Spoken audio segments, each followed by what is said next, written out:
langkah yang mereka pilih memperlihatkan kemana dan kepada siapa dia percaya, atau kemana dan kepada siapa dia beriman seseorang itu. Dan saya mau bahas hari ini adalah salah satu bentuk dari perilaku seseorang yang memiliki iman. Jadi seseorang yang memiliki iman itu ada beberapa tindakan yang kita bisa lihat, tapi ini salah satunya. Cara hidup seperti apa? Ini salah satunya. Siap? Sedia? Kita ke Yesaya. Cepat-cepat. Yesaya 8 ayat 11.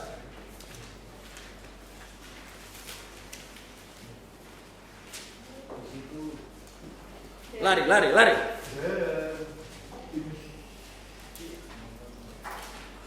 Yesaya 8 ayat 11. Sudah dapat katakan amin. Sebab beginilah firman Tuhan kepadaku, ketika tangannya menguasai aku, dan ketika ia memperingatkan aku, supaya jangan mengikuti tingkah laku bangsa ini. Sebelum membahasnya, menariknya adalah ayat ini saya susun sebelum pertemuan tadi malam. Tetapi tadi malam pun kita singgung tentang menjadi orang asing. Siapa yang hadir tadi malam? Paling enggak 2 yang hadir karena kerja tadi malam. Tadi malam pun kita bicara tentang hal ini, menjadi orang yang bertingkah laku yang berbeda dengan bangsanya sendiri atau bangsa yang di sekitar kita. Suatu ketika Tuhan Yesus berbicara langsung kepada Yesaya. Walaupun dibilang, oh bukan Tuhan Yesus, saya bilang Tuhan Yesus. Karena Tuhan adalah Tuhan Yesus juga. Tuhan berbicara kepada Yesaya untuk memberikan peringatan supaya Yesaya tidak mengikuti cara hidup bangsanya. Tuhan katakan di ayat 12 seperti ini. Jangan membuat persepakatan seperti bangsa ini lakukan. Jangan takuti apa yang bangsa ini takuti. Jangan gentar dengan apa yang bangsa ini lihat. Ini adalah firman yang Tuhan tujukan untuk perubahan dan sebuah kehidupan yang berbeda untuk dia atau Yesaya sendiri. Tuhan melihat Yesaya dan rindu untuk Yesaya memiliki kehidupan yang berbeda, bahkan berbeda dengan bangsanya sendiri. Ini kan yang kita bahas tadi malam. Tentang orang asing. Tentang orang yang tidak sama sekali terikat dengan budaya atau cara hidup budaya sendiri lagi. Bagi Tuhan, perbedaan antara umatnya dan yang bukan umatnya itu penting banget. Kenapa? Karena dia mau menunjukkan bahwa dia Tuhan yang berbeda. Tuhan yang hidup dan setia. Tetapi memang itu tidak mudah terwujud. Banyak orang masih mencoba atau bahkan mengingatkan dirinya kepada budayanya sendiri. Selalu mengikatkan dirinya. Yang kita harus hidup adalah budaya Kristus itu sendiri. Budaya kerajaan surga itu sendiri. Dan itu yang membedakan kita. Tapi saya akan lebih dalam berikutnya. Sehingga kita banyak memiliki dan melihat kehidupan orang Kristen yang masih tidak berbeda dengan orang lain yang tidak Kristen. Siapa mau jadi berbeda? Jangan ikuti tingkah laku bangsa yang tidak mengenal Tuhan. Di perikop ini Tuhan juga memberikan sebuah perbedaan yang Tuhan mau. Kita lihat di ayat 17.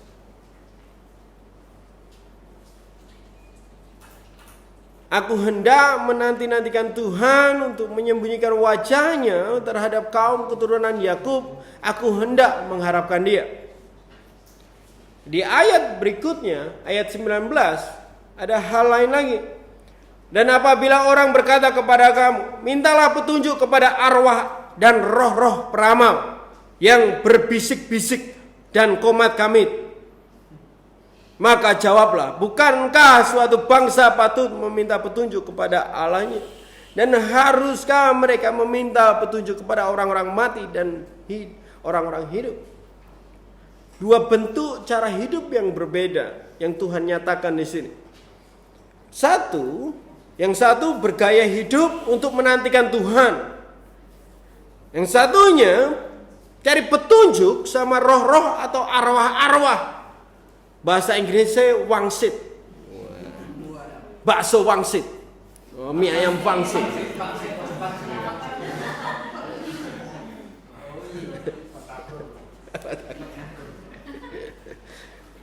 Apa maksudnya?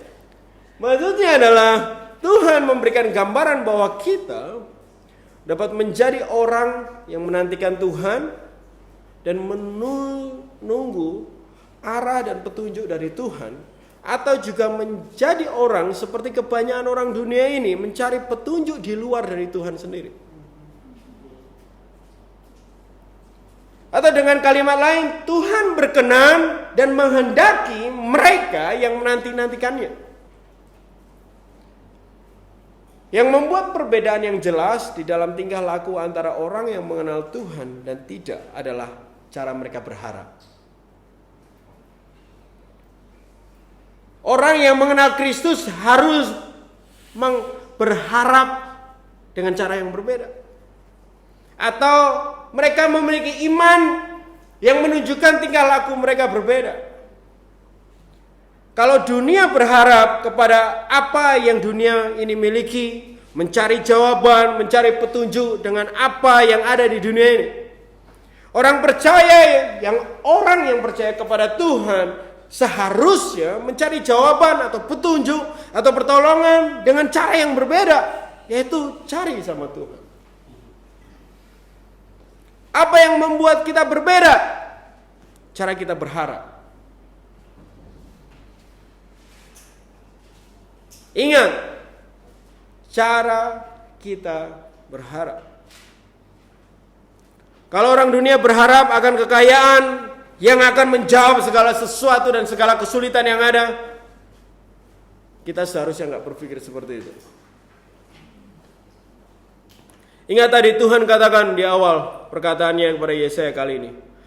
Dia katakan supaya jangan mengikuti tingkah laku bangsa ini. Apapun bentuk tingkah laku bangsa itu, jangan diikuti Tuhan. Kamu harus berbeda. Kalau yang lain berharap sama roh-roh dan wangsit, mie ayam wangsit.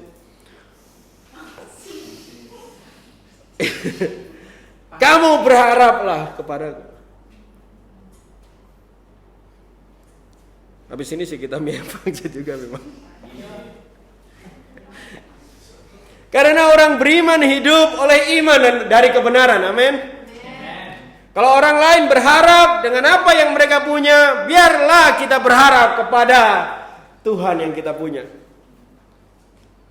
Untuk menanti-nantikan waktu Tuhan dan cara Tuhan di dalam hidup kita. Cara hidup dan budaya di mana kita percaya penuh dan berharap sepenuhnya kepada Tuhan dengan menantikan Tuhan. Inilah gaya hidup yang kita mau. Kita nggak naruh harapan bahkan kepada si dia. Harapan pak. PHP repot. Ini kan. Kita mau lihat gaya hidup ini. Gaya hidup yang menaruh harapnya kepada Tuhan. Gaya hidup yang menantikan waktu Tuhan. Karena kita mau jadi berbeda dengan dunia ini. Kita bahkan nggak berharap kepada title kita, pengertian kita, dan semua itu Bapak Ibu Saudara udah pintar dalam hal ini. Kita lihat Zefanya 3 ayat 8. Saya beri waktu setengah jam lah untuk menemukan Zefanya.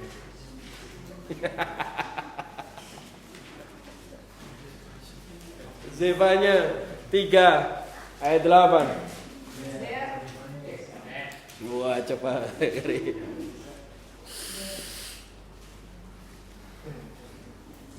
Zefanya 3 ayat 8. Saya pelan-pelan aja ya. Oleh karena itu tunggulah aku, demikian firman Tuhan. Saya ulangi. Oleh karena itu tunggulah aku, Tuhan bilang. Demikianlah firman Tuhan, pada hari aku bangkit sebagai saksi, sebab keputusanku ialah mengumpulkan bangsa-bangsa dan menghimpun kerajaan-kerajaan untuk menumpahkan di atas mereka geramku, yakni segenap murkaku yang menyala-nyala, sebab seluruh bumi akan dimakan habis oleh api cemburuku. Itu Tuhan. Apa itu menantikan Tuhan? Menantikan Tuhan adalah menunggu. Menunggu dan menanti waktu di mana Tuhan bertindak. Itu menantikan Tuhan, tepat. Menantikan Tuhan bertindak. Yang perlu diingat adalah Tuhan kita adalah Tuhan yang tidak pernah tinggal diam. Alias dia pasti bertindak. Tetapi Tuhan kita juga punya rencana dan dia selalu melaksanakan rencana itu. Percaya hal itu? Dan Tuhan tidak tinggal diam saja, karena Tuhan kita adalah Tuhan yang hidup. Dan di sini adalah saat Tuhan mengatakan sendiri kepada Yerusalem tentang waktu penghukuman yang dia akan lakukan bagi bumi ini. Tapi dia katakan, tunggu aku. Nantikanlah aku. Nunggu apa? Nantikan apa? Menantikan saat di mana Tuhan akan bergerak menurut rencananya. Menantikan saat Tuhan akan bertindak berdasarkan firman dan rencananya itu.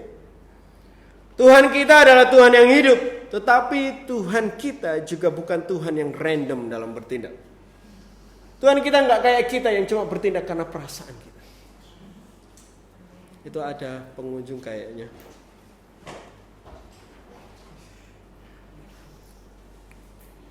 Betul nggak? Tuhan kita nggak random dalam bertindak. Dia punya rencana yang sudah diatur sedemikian rupa menurut waktu dia sendiri. Jadi nantikanlah Tuhan. Nantikanlah Tuhan adalah saat di mana kita menunggu waktunya Tuhan, yang waktu Tuhan untuk bertindak menurut waktu dan schedule-nya Tuhan sendiri. Menurut rencana Tuhan sendiri. Jadi menantikan Tuhan adalah kita menunggu dia bertindak dan bergerak menurut rencananya. Dalam bahasa aslinya, kata menantikan Tuhan itu adalah haka. Haka. Tulisannya caka, pakai ch, k. Berarti artinya adalah menunggu. Tapi ada dua konteks yang spesifik sekali. Dia menunggu seperti in ambush. Ya. Dia kayak siasat. Dia pasti akan bertindak, tapi nunggu waktu yang tepat. Dan juga di dalam arti lainnya adalah dia menunggu, tapi dengan kerinduan yang banget, yang nggak bisa sabar untuk melakukannya, tapi dia menunggu. Yang rindu banget untuk itu terjadi. Karena Tuhan kita adalah Tuhan yang hidup. Definitely dia akan melakukan sesuatu terhadap situasi yang terjadi. Itu pasti. Tetapi masalahnya kita yang tidak terlalu memperhatikan, sehingga kita tidak menantinya dan tidak menunggu Tuhan bertindak. Menantikan Tuhan berarti bahwa kita benar-benar nunggu dalam kesabaran. Sabaran itu tentang waktu, betul? Di mana Tuhan akan bertindak dan nyatakan kuasanya dan menggenapi firman-Nya, tetapi menurut rencana dan waktu Tuhan. Tuhan punya rencana, tapi Tuhan juga punya waktu, seperti jadwal dan rencana-rencana itu sendiri. Tuhan kita adalah Tuhan yang merindukan hal-hal itu dinyatakan. Jelas dia akan menyatakan apa yang mudah dia katakan. Jelas kita akan dapat melihat bagaimana kuasa Tuhan besar itu ada. Waktunya Tuhan, di dalam waktunya Tuhan. Menantikan Tuhan adalah menantikan apa yang telah difirmankan untuk terjadi. Cuma tinggal menanti waktunya aja. Di mana dia bertindak seperti apa yang telah difirmankan. Menanti dan merindukan tangannya yang berkuasa bertindak seperti apa yang telah dia janjikan. Itulah menantikan Tuhan. Catatan khusus tentang menantikan Tuhan. Kita tidak menantikan Tuhan bertindak di dalam situasi atau kehendak kita sendiri. Maksudnya adalah kita menantikan Tuhan berdasarkan pada apa yang Tuhan katakan kepada kita. Kita nggak bisa menantikan Tuhan berdasarkan apa yang kita mau. Itu maksudnya. Kita tuh menantikan Tuhan berdasarkan apa yang udah dia janjikan. Udah dia katakan. Belum lama kemarin kita belajar tentang orang Yahudi di zaman Yesus dalam pelajaran sejarah kita. Dan bahkan murid-murid Tuhan. Apa yang mereka nantikan? Mereka nantikan Mesias. Mereka nantikan Kristus. Mereka menantikan Juru Selamat itu. Kira-kira kenapa mereka nunggu Mesias? Dari mana mereka bisa tahu atau punya ide bahwa Mesias akan datang dan membawa pembebasan? Yes, dari firman Tuhan. Dari firman Tuhan yang mereka terima dan mereka dapatkan. Yang paling membedakan orang Kristen sesungguhnya adalah yang membedakan orang Kristen dan orang Kristen dunia. Orang Kristen sungguh-sungguh dan orang Kristen dunia adalah orang Kristen yang sungguh-sungguh hidup dan berharap karena firman yang dia dengar. Tetapi orang Kristen dunia adalah yang akan selalu berharap Tuhan bertindak dengan kuasanya berdasarkan apa yang dia inginkan dan apa yang dia mau. Di Zefanya ini salah satu ayat yang kita bisa lihat bahwa Tuhan sendiri mengatakan, tunggu aku. Aku akan lakukan itu, tapi tunggu ya. Aku akan hajar mereka semua. Karena aku cemburu sama mereka, tapi tunggu aku. Tuhan sendiri yang ngomong. Aku akan begini, aku akan begitu. Dan di Alkitab kita penuh dengan kata aku akan. Tuhan akan bertindak. Dan firman itu menjadi pegangan kita untuk menantikan Tuhan. Itulah kekristenan yang sesungguhnya. Ada firman yang Tuhan katakan dan umatnya mempercayai dan umatnya menantikan waktu di mana Tuhan menggenapi firman itu. Ini juga menunjukkan seberapa pentingnya kita mendengar dari Tuhan dan menerima firman Tuhan untuk hidup kita sendiri. Supaya kamu menjadi orang yang memiliki harapan yang benar berdasarkan apa yang kamu terima dari perkataan Tuhan, bukan harapan apa yang ada di mimpi dan apa yang kamu inginkan. Harapan bukanlah lahir dari keinginan hatimu, tetapi harapan yang menghidupkan adalah harapan yang lahir dari janji yang Tuhan beritahu kepada hidupmu.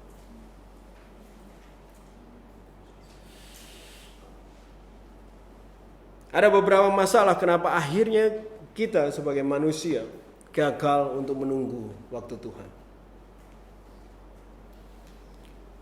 Kegagalan itu dimulai dari Mazmur 106 ayat 12 sampai 13. Mazmur 106 ayat 12 sampai 13. Menanti Tuhan itu tidaklah kompleks.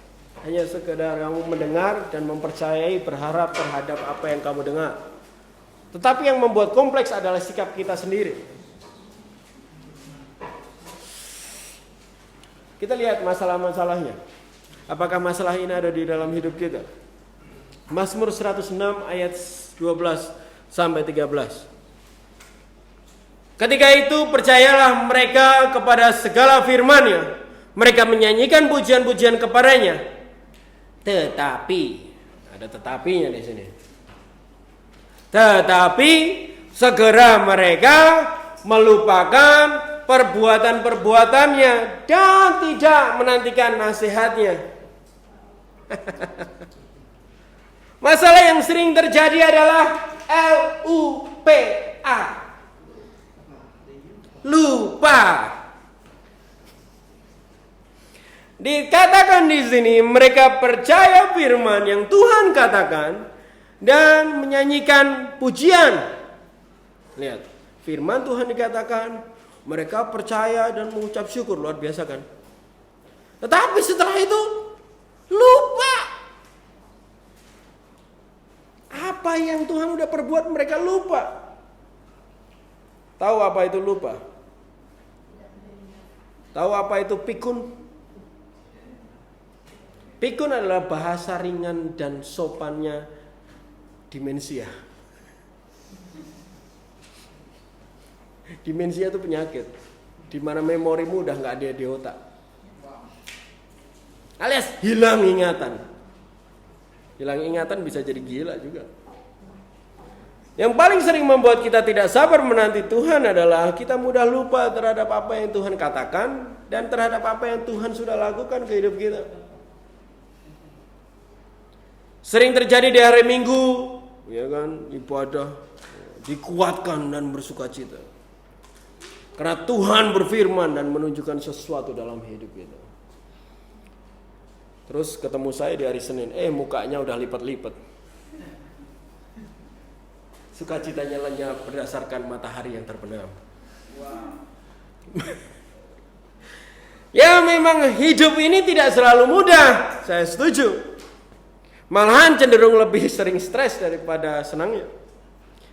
Sering saya katakan sulitnya hidupmu bukan berarti kuasa Tuhan kurang. Tetapi kenapa akhirnya kita mudah putus asa?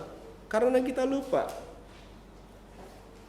Lupa tentang apa yang Tuhan sudah dan mampu lakukan atau perbuat dalam hidup kita. Kita mudah melupakan hal itu. Kita bahkan lupa akan apa yang Dia firmankan. Itu lebih bahaya mana?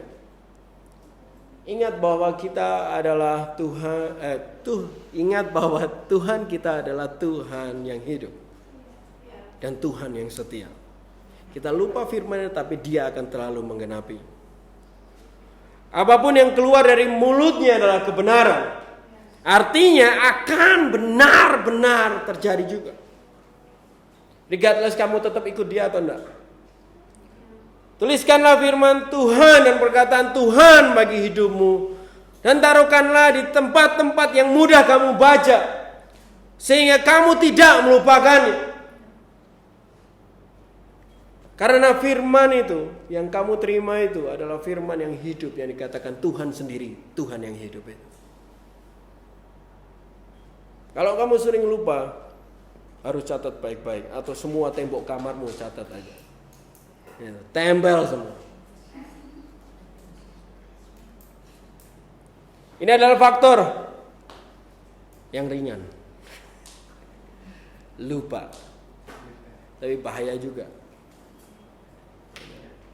Saya mau lihat faktor yang lain yang lebih bahaya. Yang membuat kita gagal menantikan Tuhan.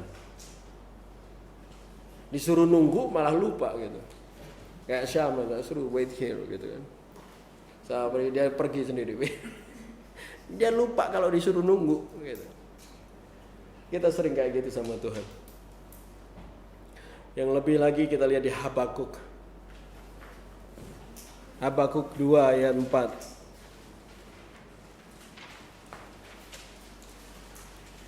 Jangan sampai setengah jam lagi jadi Habakuk.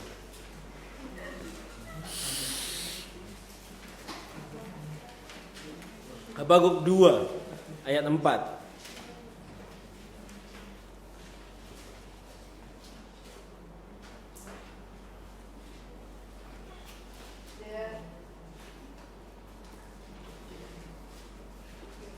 Sesungguhnya orang membusungkan dada, tidak lurus hatinya. Tetapi orang yang benar itu akan hidup oleh percayanya. Membusungkan dada. Jalannya GW loh. Gue. Dikatakan di sini membusungkan dada Bapak Ibu Saudara. Ini kata lain dengan orang yang sombong dan berbangga akan kemampuannya sendiri. Dalam Amsal juga sering dikatakan bahwa kesombongan adalah awal dari kehancuran. Apa yang terjadi saat kita sombong? Sombong membuat kita tidak mengindahkan apa yang Tuhan katakan. Tidak memperhatikan terhadap apa yang Tuhan firmankan. Atau juga membentuk cara hidup di mana kamu lebih mengandalkan dirimu sendiri daripada menunggu Tuhan. Sehingga kita akan menjadi orang yang gagal menunggu Tuhan.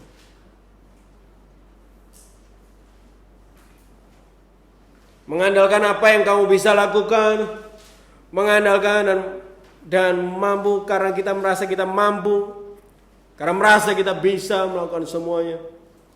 Skenario yang lebih rumit adalah orang ini Kristen, mendengar janji dan firman Tuhan, tetapi mencoba mewujudkannya dengan kekuatannya sendiri. Itu lebih lagi. Contoh sederhananya, firman Tuhan menunjukkan kalau seorang suami adalah orang yang mencukupi kebutuhan rumahnya. Jadi provider. Kayak Excel atau kan provider, Excel atau Indosat. Dan itu adalah hal yang baik dan benar. Memang Tuhan bilang suami harus jadi provider, mencukupi kebutuhan. Tapi karena sombong hati membuat orang ini mencoba dengan apapun yang dia bisa untuk mencukupi kebutuhan rumahnya, bahkan dengan cara yang salah. Menang. Memang dalam bekerja kita perlu skill, keterampilan dan kemampuan bekerja. Yang saya sedang maksudkan adalah mereka yang sampai melakukan pencurian, penipuan walaupun bertujuan untuk memenuhi kebutuhan keluarga, itu tetap tidak benar. Mencari cara segala sesuatu yang dia bisa lakukan dengan dirinya sendiri dan kekuatan diri dia sendiri untuk memenuhi itu. Mencoba dengan kekuatannya sendiri untuk melakukan apa yang nampak benar padahal jauh dari apa yang Tuhan katakan untuk tunggu aku. Tugas kita adalah bekerja dan Tuhan yang buka jalan. Bukan kita yang buka jalan, Tuhan yang suruh kerja.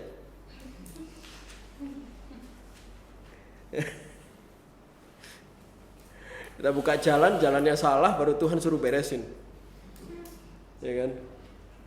Nah, bisa. Tugas kita adalah bertekun di dalam pengharapan yang Dia berikan kepada kita, bukan mencoba menggenapi firman itu dengan kekuatan kita sendiri. Tuhan yang akan menggenapinya. Kita ada dan bertekun saja di dalam firman itu. Kesombongan adalah awal dari kehancuran. Sombongan adalah awal dari kejatuhan. Tetapi ayat ini katakan, orang benar akan hidup oleh percayanya. Percayanya akan firman-Nya.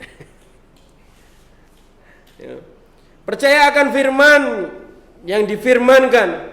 Percaya akan Tuhan sendiri, bahwa Tuhan akan melakukan apa yang Dia sudah firmankan. Sering saya berdoa untuk Tuhan, Engkau memanggil aku untuk mencukupi kebutuhan. Tolong aku. Karena aku percaya akan apa yang Dia omongin, tapi aku juga nggak mau jalan sama kekuatanku sendiri. Gitu. Tuhan, Engkau panggil aku lakukan ini, pasti Engkau ngomong sesuatu. Tuhan, Engkau suruh aku, panggil aku jadi gembala, Tuhan pasti kasih hikmat. Dan kadang nggak ada hikmat juga, tapi minta Tuhan, Kau panggil aku untuk lakukan ini nih, gitu. Karena nggak mau coba dengan kekuatan sendiri. Kalau Tuhan katakan, Novel, kamu jadi sales. Aku menyertai kamu, Novel. Berangkat kerja, rajin, dengan harapan bahwa setiap langkah masuk coffee shop Tuhan bersama. Dan Pak Aris juga. Orang yang benar adalah orang yang hidup karena mereka percaya. Hidup karena mereka berharap kepada Tuhan yang Tuhan berikan sebagai firman itu. Hidup karena mereka menantikan Tuhan untuk membantu engkau di dalam apa yang sudah Dia firmankan. Hidup karena menunggu waktu Tuhan yang sudah ditentukan. Ini bagian dari kita. Pilihan kita adalah kita mau membusungkan dada atau percaya. Tapi dikatakan orang yang membusungkan dada akan ujung kepada kehancuran, tetapi orang yang percaya dia akan hidup. Masalah yang lain yang lebih pelik lagi di 1 Samuel 13 ayat 7.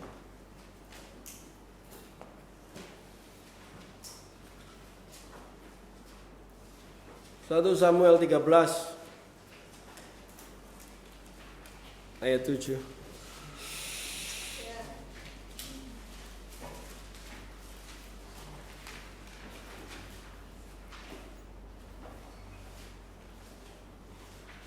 Agak panjang sampai 12. Malah ada orang Ibrani nyeberangi arungan sungai Yordan menuju tanah Gad dan Gilead, sedang Saul masih di Gilgal dan seluruh rakyat mengikutinya dengan gemeta. Ia menunggu 7 hari lamanya sampai waktu yang ditentukan Samuel.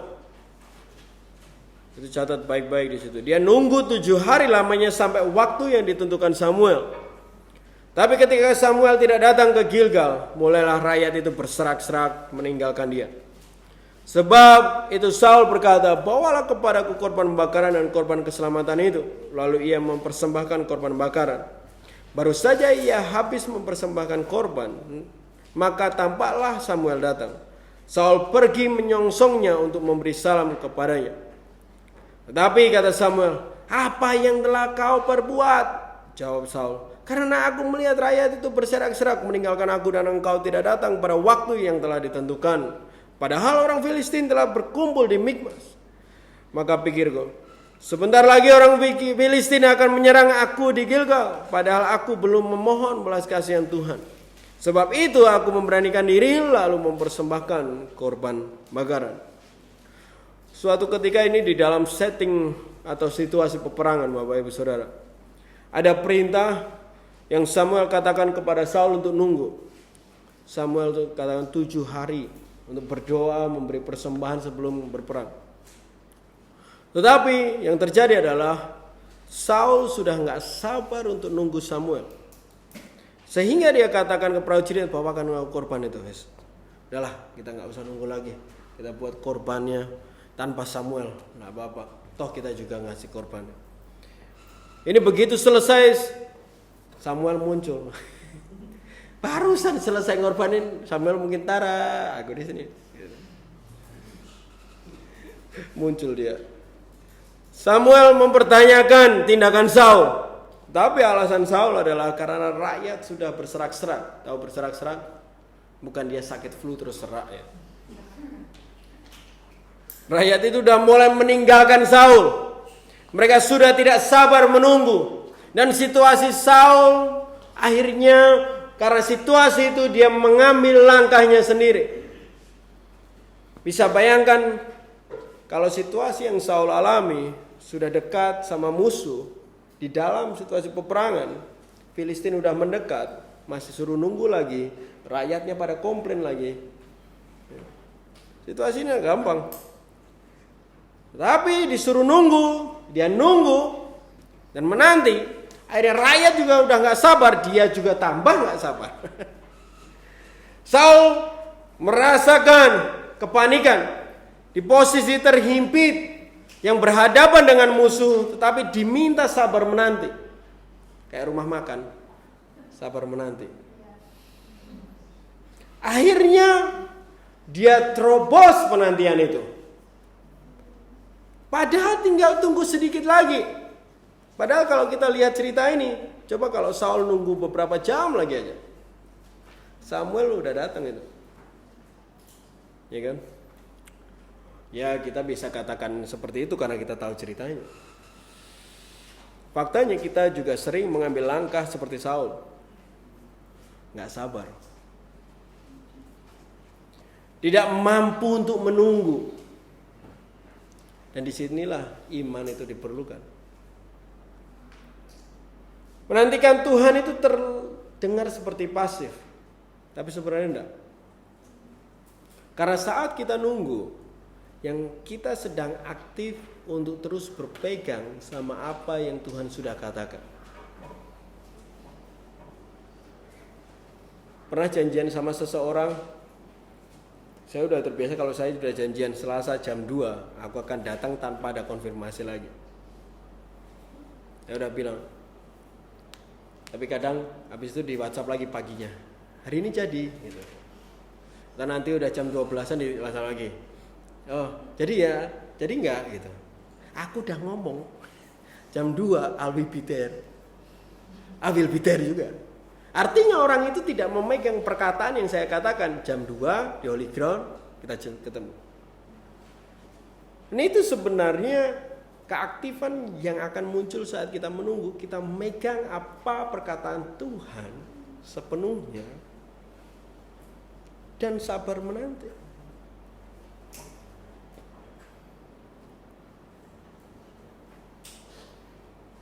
Berusaha sekuat tenaga untuk berpegang terus di dalam perkataan yang Tuhan udah ngomong ke kita.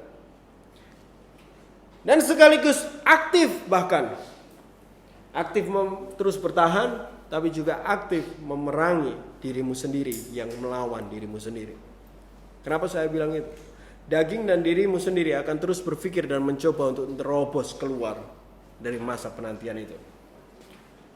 Setuju atau setuju? Ya. Dirimu kayak mana? Udahlah. Aja nunggu. Bisa. Kamu harus nahan. Enggak, tunggu. Ayo, tunggu gitu. Kita memerangi hal itu. Tetapi lebih seringnya kita tidak sabar menanti, lebih seringnya kita tidak sabar menunggu seperti Saul. Kita kenal Tuhan, kita Tuhan yang hidup. Kita kenal Tuhan kita adalah Tuhan yang setia. Dan kita tahu kalau Dia akan selalu genapi apa yang Dia katakan. Tetapi ternyata menantikan Tuhan adalah peperangan yang gak mudah. Ya? Betul? Khususnya pada waktu-waktu sempit dan genting seperti yang sedang dialami Saul ini. Di ayat 13 dikatakan ini, lihat. Ayat 13, apa yang dikatakan Samuel tentang tindakan ini lagi tadi? Kata Samuel kepada Saul, perbuatanmu itu bodoh. Engkau tidak mengikuti perintah Tuhan yang diperintahkan kepadamu. Sebab sedianya Tuhan mengokohkan kerajaanmu atas Israel untuk selama-lamanya. Tetapi sekarang kerajaanmu tidak akan tetap. Tuhan telah memilih seorang yang berkenan dalam hatinya dan Tuhan telah menunjuk dia sebagai raja atas umatnya. Karena engkau tidak mengikuti apa yang diperintahkan Tuhan kepadamu. Wow, serem juga ya, cuma enggak nunggu kerajaannya runtuh. Orang yang menerobos masa penantian itu dikatakan Samuel goblok. Sing mbok lakoni kuwi lho. Tumindakmu lho bodoh. Samuel ngomong gitu, orang Jawa dia. Kamu tidak mengikuti perintah Tuhan. Dan bahkan karena tindakan Saul ini, dia kehilangan kerajaannya. Walaupun yang dilakukan Saul, catat baik-baik, yang akhirnya dilakukan Saul, itu hal yang sama loh. Ya kan? Hal yang sama walaupun Samuel tidak di situ. Tadinya kan mereka berdua mau membakar korban nih. Karena Saul juga membakarnya, tetapi tidak sesuai dengan firman Tuhan. Yang dikatakan sebelumnya tetap nggak dihitung. Tetap dikatakan nggak taat. Padahal sama-sama ngorbanin bakaran. Yang kamu lakukan sama dengan apa yang Tuhan rencanakan mungkin. Tapi bukan berarti itu sesuai dengan firman Tuhan. Karena kamu melakukannya dengan kekuatanmu sendiri, bukan berarti itu ya. Ada waktunya di mana saya butuh motor. Teman-teman masih ingat? Saya selalu mencari dan mulai lihat-lihat opsi gitu ya, pilihan. Saya mulai hitung-hitung. Saya perhitungkan kayaknya saya mungkin juga nih kredit motor gitu-gitu. Dan tidak ada salahnya kan kalau kita kredit, memang nggak salahnya. Tetapi setiap kali saya riset tentang motor itu, harga dan mencari opsi, Tuhan selalu katakan ini, Kiri, aku nanti yang ngatur. Dan ini perkataan yang berkali-kali saya terima, karena berkali-kali saya nyari juga. Jadi setiap nyari Tuhan ngomong kayak Giri, nanti tak atur gitu. Bangun pagi lihat-lihat Facebook, marketplace atau apa gitu kan. Tuhan bilang nanti tak atur Giri. Gitu. Kali-kali saya mencoba dan berjuang untuk berpegang pada perkataan itu. Dan coba untuk bertahan, tidak menerobos waktu dan rencana Tuhan yang Tuhan sudah siapkan. Dan setiap hari saya naik sepeda ke Royal. Mana veteran? Nggak ada. Naik sepeda yang veteran pakai sekarang. Itu lagu yang di headset saya itu, Wait on the Lord. Untuk mengingatkan ke saya bahwa ada waktu Tuhan, karena Dia udah ngomong. Cuma tinggal saya aja ngontrol diri saya sendiri untuk tidak nerobos waktu itu. Dan teman-teman semua tahu akhir ceritanya, Tuhan lakukan apa yang Dia sudah rencanakan. Dan ada motor untuk keluarga kami. Lebih dari apa yang kami bayangkan. Seperti halnya Saul tadi, dia tetap melakukan apa yang sama dengan apa yang direncanakan sama Samuel juga. Tetapi karena dia terobos waktunya Tuhan, ini bukan tentang apa yang kamu lakukan, tapi tentang waktu yang Tuhan mau. Tuhan memperhitungkan Saul nggak taat loh. Kalau saya tetap menerobos waktu Tuhan dengan mencoba dengan kekuatan saya sendiri, saya mungkin tetap punya motor. Tapi saya dalam kondisi tidak taat. Itu bedanya. Ini adalah satu dari banyak cerita di mana Tuhan setia dengan apa yang Dia katakan bagi hidup saya. Banyak cerita lain yang mungkin diceritakan nanti waktu-waktu lain. Setiap kali waktu Tuhan dikenapi, menambah kekuatan ke saya sendiri. Menambah kehidupan dan harapan bahwa Tuhanku hidup. Tuhanku setia sama apa yang Dia udah omongin. Tinggal aku harus memastikan diriku setia. Dan ini membawa kekuatan yang saya terus berharap terhadap apa yang Tuhan katakan dalam pelayanan ini bahkan. Tuhan katakan kita akan melahirkan generasi dan melahirkan pelayan Tuhan. Gembala-gembala baru. Dan saya percaya Tuhan akan siapkan segala fasilitas untuk hal itu. Segala fasilitas yang dibutuhkan. Tetapi dalam waktu Tuhan. Kita akan punya tempat untuk sekolah, saya percaya itu. Kita punya tempat untuk keluarga baru yang nanti mau nikah-nikah ini. Kita akan punya pekerjaan bagi beberapa, bagi teman-teman yang membutuhkan. Pada waktunya. Walaupun menunggu tidak enak, tetapi saya mau menanti waktu Tuhan.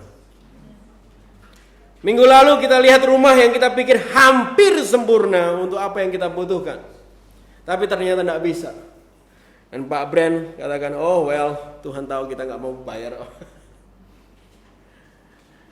Kita mau coba dengan segala rupa, hitung matematika, aku sama Pak Brand, sama Pak Karen, tetap tidak bisa. Ternyata memang tidak bisa. Kita akan lihat tangan Tuhan pada waktu Tuhan. Saya mau menanti dalam harapan pada firman Tuhan itu. Sudah banyak yang mau menanti Tuhan bersama saya. Kalau saya katakan bahwa tadi menantikan Tuhan itu bukan pasif.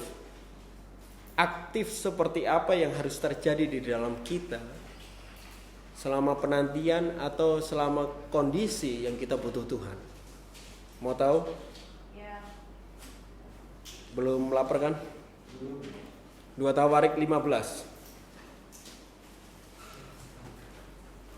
2 Tawarik 15 ayat 2 sampai 4.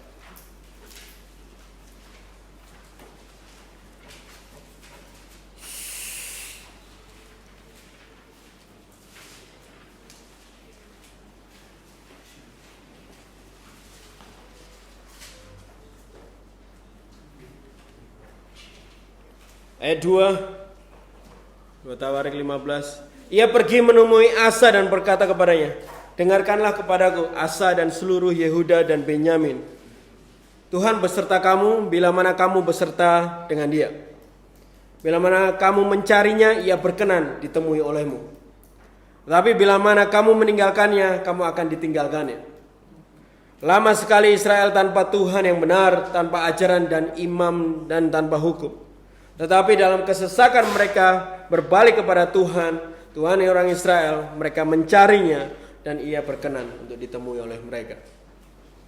Enggak peduli kondisimu, tapi kalau engkau cari Tuhan dan bertobat, dia akan temui kamu.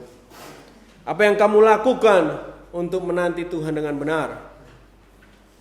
Jawabannya adalah mencari Tuhan. Ingat apa yang kita baca di Yesaya tadi? Tentang apa yang membedakan kita dengan bangsa yang tidak mengenal Tuhan adalah kita mencari dan menantikan Tuhan. Kalau di dalam kesulitan orang mencari hutang, kita mencari Tuhan. Sedangkan bangsa lain akan mencari jawaban ke tempat lainnya, seperti apapun yang mereka mau. Sebuah tindakan yang mencerminkan kepercayaan iman kepada Tuhan adalah saat kesulitan terjadi. Sebenarnya adalah saat jalan yang sedang kamu lalui sampai di ujung dan jalan buntu. Kondisi butuh arahan baru. Disitulah kita perlu Tuhan untuk menunjukkan arah yang baru lagi untuk kita. Ayat ini adalah salah satu menjadi harapan kita. Tuhan kita bukan Tuhan yang sulit untuk ditemui, Bapak Ibu Saudara. Tetapi percayalah, Tuhan suka sembunyi. Tuhan suka untuk kita harus nyari dia. Tetapi dia juga berjanji, kalau kamu nyari aku izinkan kamu temui aku. Dia mau lihat kerinduan kita di dalam pencarian itu. Karena siapa yang rindu dia akan dipuaskan. Siapa yang haus dan lapar dia akan dipuaskan. Siapa yang rindu dan ingini dia akan menemukan Tuhan. Sehingga saya pribadi percaya dan alami bahwa mencari Tuhan atau dengar arahan dari Tuhan itu tidak sulit. Karena Tuhan mau banget untuk ketemu kamu. Ngomong kanan kirinya, mau banget. Mau banget.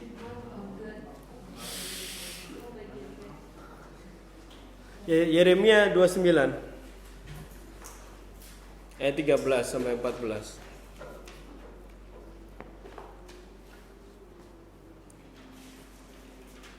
Yeremia 29 ayat 13 sampai 14.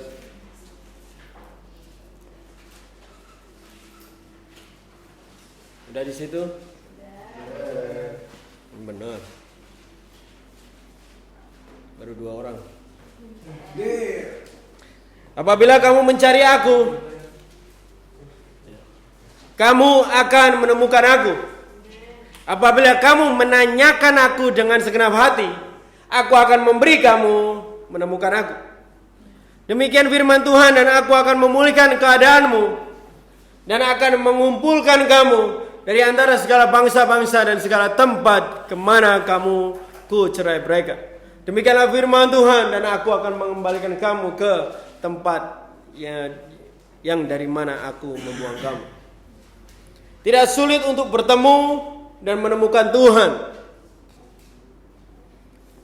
Dan tidak sulit juga untuk mencari jawaban dari kesulitan dan jalan buntu yang kamu alami di dalam Tuhan. Kamu hanya perlu pergi dan mencari Tuhan. Mencari Tuhan tidak perlu bahkan pergi ke Mekah. Bahkan tidak perlu pergi ke Yerusalem. Hanya butuh hati yang sungguh-sungguh, hati yang benar-benar rindu jawaban dari Tuhan dan arah dari Tuhan. Waktu di mana kamu berlutut dan berdiam di dalam hadiratnya, Dia akan memberimu jawaban. Dikatakan di sini, apabila kamu menanyakan aku dengan segenap hati. Menanyakan di sini adalah darash, itu artinya menanyakan Tuhan di mana. Tapi juga bisa berarti menanyakan Tuhan, bagaimana ini Tuhan? Artinya seperti kalau kita mencari Tuhan untuk mencari konsultasi atau bertanya apa yang kita alami ini dengan segenap hati, kita butuh Tuhan banget gitu. Dan Tuhan akan jelas menjawab engkau dan membiarkan engkau menemukannya. Maksudnya adalah dengan sepenuhnya butuh Tuhan untuk menjawab. Karena kita udah gak tahu dan gak mau lagi menggunakan kemampuan kita sendiri atau apapun yang dunia ini siapkan. Dan kita nyari Tuhan dengan kesungguhan hati itu, bahwa hanya Tuhan yang tak pingini dan cuma kamu yang bisa. Mencari maksud Tuhan dalam situasi yang kita alami. Mencari petunjuk apakah yang harus kamu lakukan. Mencari apa yang menjadi kehendak Tuhan. Dan semua itu akan dijawab Tuhan sejauh kamu mencari Dia dan bertanya kepada Tuhan. Tuhan, aku masih belum dapat new customer. Apa yang harus kulakukan? Tuhan, orang tua aku gak suka sama si dia. Apa yang harus kulakukan?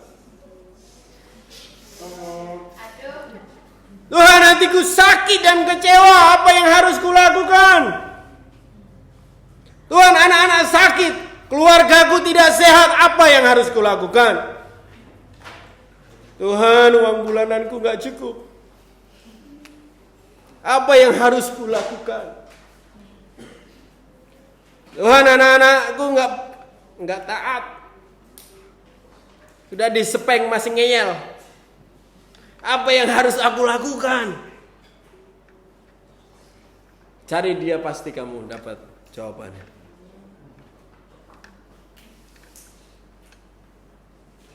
Ini adalah gaya hidup yang akan membedakan kamu sama orang lain. Gaya hidup yang akan membedakan kamu adalah orang beriman atau tidak dengan orang yang tidak beriman. Yesaya 30 ayat 18.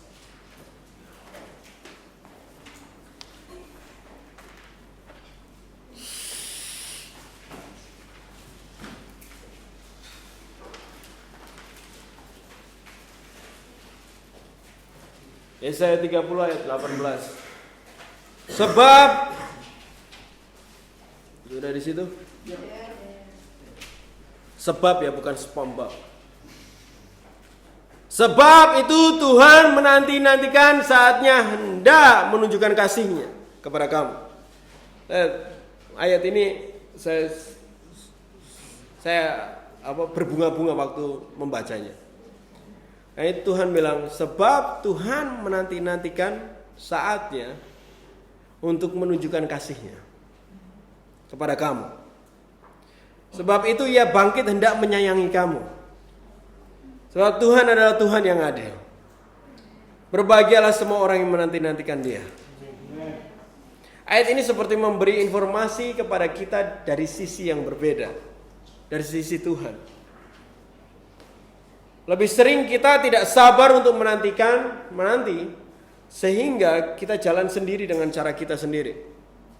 Tetapi ternyata dari sisi Tuhan sebenarnya nunggu kesempatan untuk menunjukkan kasih-Nya kepada kamu. Tuhan mau banget menunjukkan kasih-Nya, menunjukkan kuasa-Nya, mau banget untuk menunjukkan rencananya ke hidupmu. Cuma kita nggak punya ruang untuk Tuhan menunjukkan itu. Kita tidak sabar dan memberi waktu untuk Tuhan melakukannya. Buka ruang untuk Tuhan menunjukkan kasih-Nya kepadamu. Dan dengan memberi waktu pada waktu Tuhan. Memberi ruang untuk Dia berbicara. Dan memberi ruang juga untuk Tuhan melakukan apa yang Dia perlu lakukan. Ada pertanyaan atau pernyataan kepada saya beberapa hari lalu. Dan saya sangat dikuatkan, itu dari Pak Kevin waktu kemarin. Ada yang suka dengan cara saya mendelay bertindak. Mendelay maksudnya, bukan kedelai ya. Menunda. Lebih tepatnya seperti kalau ada sesuatu yang terjadi di hidup seseorang atau masalah yang terjadi di salah satu teman-teman di komunitas ini, itu saya agak kadang menunda. Lebih tepatnya adalah saya tidak menunda tindakan saya, tetapi saya tidak bertindak dulu karena saya mau memberi Tuhan ruang untuk dia melakukan apa yang dia mau lakukan.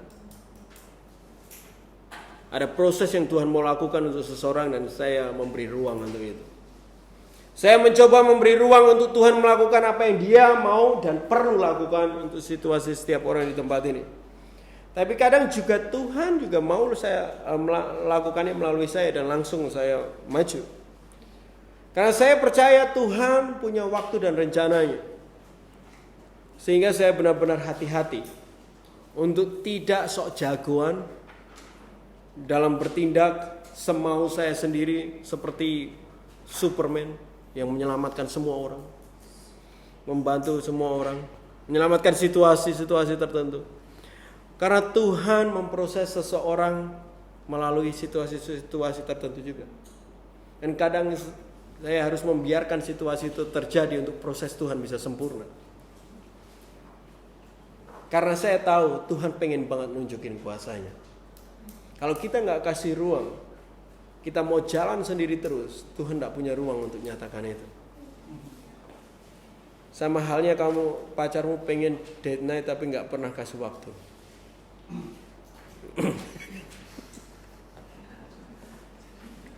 Saya tidak mau menghancurkan proses Tuhan itu hanya karena saya rasa saya harus bertindak terus saya sok bertindak, itu nggak bisa. Tapi kalau Tuhan suruh saya bertindak, jelas saya akan bertindak juga. Dengan selalu mencoba menyelesaikan segala sesuatu dengan kekuatan kita, sama dengan kita tidak memberi ruang kepada Tuhan untuk menyatakan kasih-Nya. Tidak heran kalau ada orang Kristen yang pernah bertanya-tanya, kok aku gak merasakan kasih Tuhan ya? Ya karena mereka bahkan tidak memberi ruang untuk Tuhan menyatakan kasih-Nya. Jalan sendiri semaunya aja. Tidak memberi ruang untuk Tuhan menolong. Karena kamu coba terus menolong dirimu sendiri. Menantikan Tuhan juga adalah kunci untuk kamu semakin tenggelam di dalam kasih Tuhan. Kenapa? Karena disitulah kasih Tuhan akan dinyatakan secara sempurna. Penting untuk saya memberi ruang untuk Tuhan menyatakannya bagi hidup setiap orang di sini. Dan penting juga untuk kamu memberi ruang untuk Tuhan. Dia mau menyatakan kasih-Nya ke hidupmu. Dia mau nuliskan kesaksian di dalam hidupmu yang mustahil. Tapi gak bisa kalau kamu menjawabnya duluan dengan kekuatanmu sendiri dulu. Mau Tuhan mau kasih motor besok, udah ada motor gak jadi ya. Udah terjawab sama kekuatan kita sendiri. Akhirnya kita tidak merasakan Tuhan yang hidup karena kita tidak pernah membiarkan Tuhan hidup di dalam hidup kita. Berhenti mengisi ruang itu dengan dirimu sendiri, mulailah beri ruang dan waktu untuk Tuhan. Dan menjadikan apa yang sudah Dia rencanakan untuk terjadi dalam hidupmu. Tuhan mengasihi engkau. Dan Dia mau engkau merasakan kasih itu. Kasih ruang Dia untuk membelai engkau. Untuk ngasih uang saku. Untuk ngasih makan. Berhentilah berjuang dengan ototmu yang kecil itu.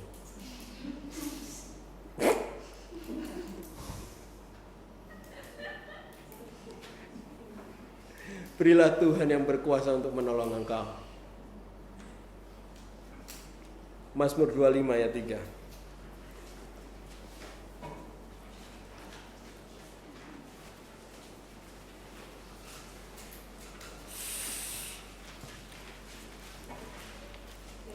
Mazmur 25 ayat 3 yang sudah dapat katakan amin.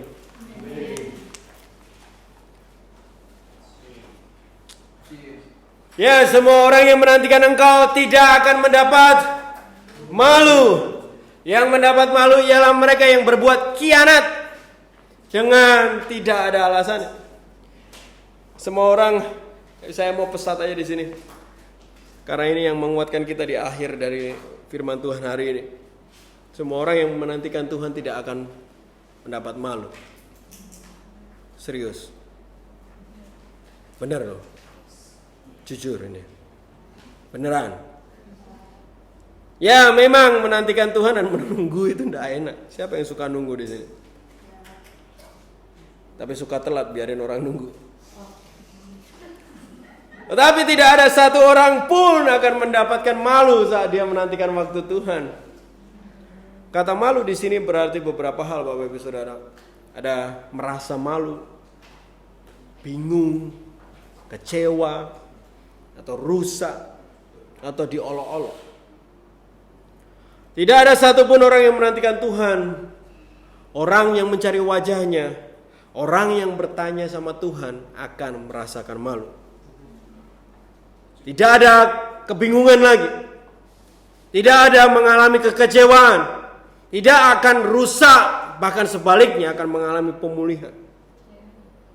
Tidak akan mengalami hinaan.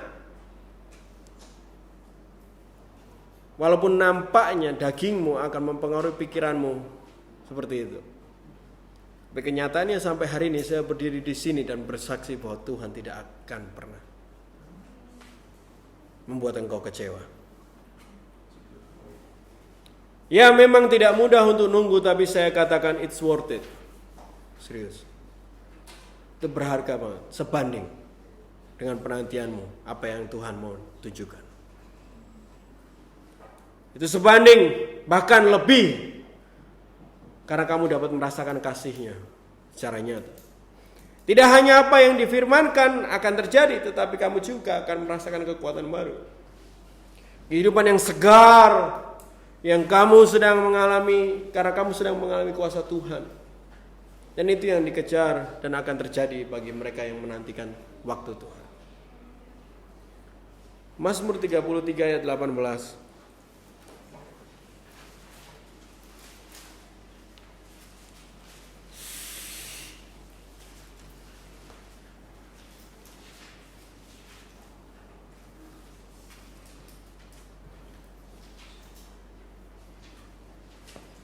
Mazmur 33 ayat 18.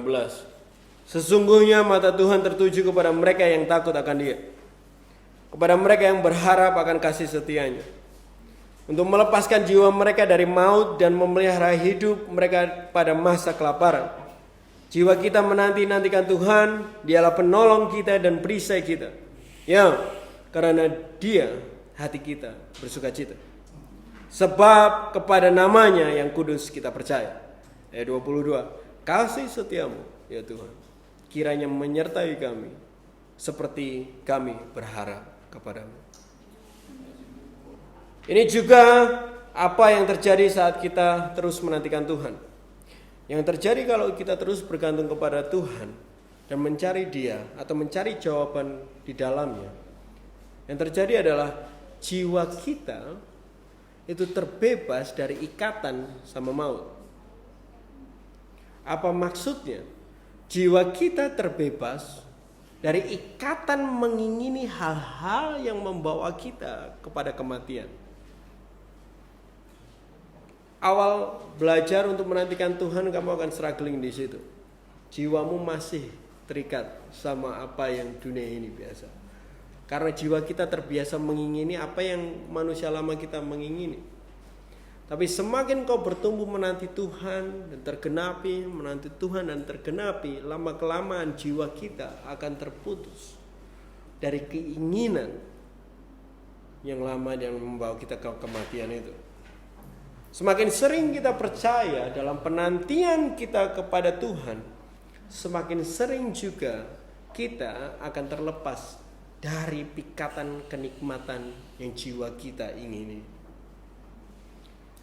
Jiwa kita akan terlatih untuk percaya dan menantikan Tuhan. Dan karena jiwa kita sudah enggak terikat akan keinginan-keinginan yang lain tadi, di dalam penantian di masa sulit pun hatimu akan terus bersukacita.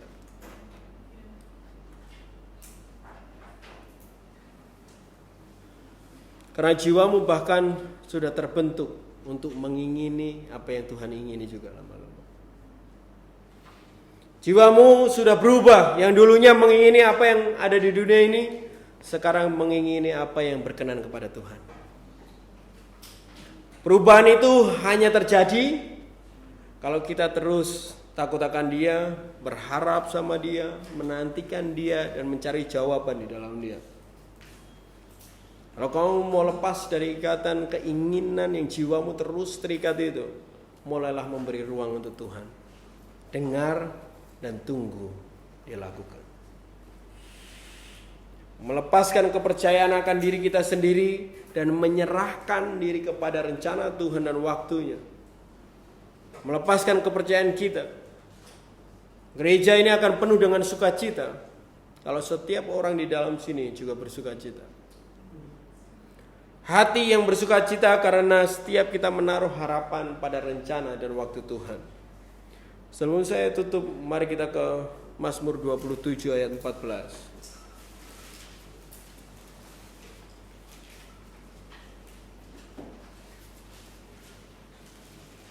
Dan kita baca bersama-sama.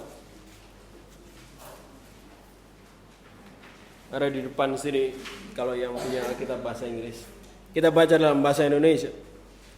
Mazmur 17 ayat 14, 2, 3. Nantikanlah Tuhan, kuatkanlah dan teguhkanlah hatimu.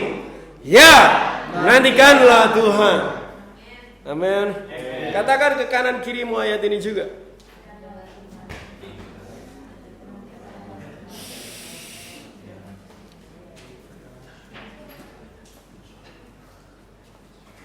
Mari jadilah kuat Bapak Ibu Saudara. Jadilah teguh, tidak tergoyahkan oleh kondisi dan situasi. Tetaplah menantikan Tuhan.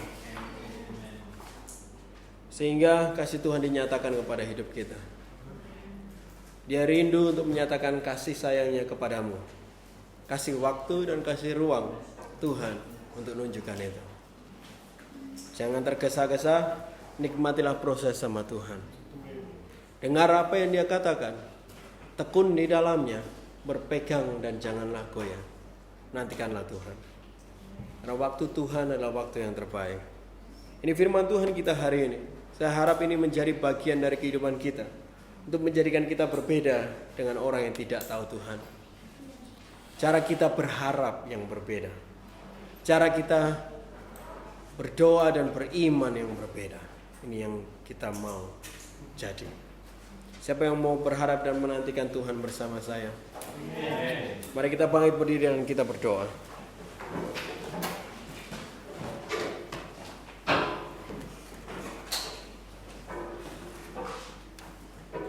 Tuhan, terima kasih untuk siang hari ini.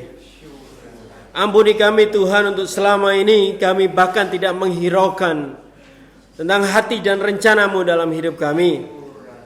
Kami berjalan semau kami sendiri, mengikuti situasi dan mengikuti hati kami, bahkan menganggap pikiran kami yang paling benar dan kemampuan kami yang paling bisa. Tapi hari ini kami melihat kerinduan-Mu, hati-Mu yang rindu untuk menyatakan kasih dan kuasa-Mu dalam hidup kami. Kami mau memberi ruang untuk Engkau bekerja Tuhan, dan menyatakan kasih-Mu di dalam kami. Belajar kami untuk menantikan Engkau, merindukan Engkau, dan datang mencari Engkau. Di dalam setiap situasi kami mau berlari ke dalam hadirat-Mu. Kami berlari mencari jawaban di dalam Engkau. Kami mau berlari mencari perlindungan di dalam Engkau. Kami mau berlari dan mencari kesehatan di dalam Engkau, Tuhan. Kami mau mencari kekuatan kami di dalam Engkau, Tuhan. Karena Engkau sumber segala sesuatunya. Yes, Lord. Bapa, sekali lagi kami mau menantikan Engkau, memberi ruang dan memberi waktu untuk waktu dan rencana-Mu terjadi dalam kehidupan kami. Berbicaralah atas setiap kami Tuhan di dalam hari-hari kami, supaya pada akhirnya kami mau berdiri di atas firman-Mu.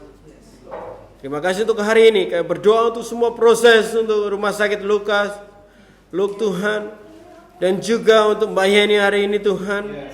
Untuk segala sesuatunya Engkau yang dinyatakan dan dimuliakan. Dalam nama Tuhan Yesus, haleluya. Amin. Selamat hari Minggu, Tuhan memberkati.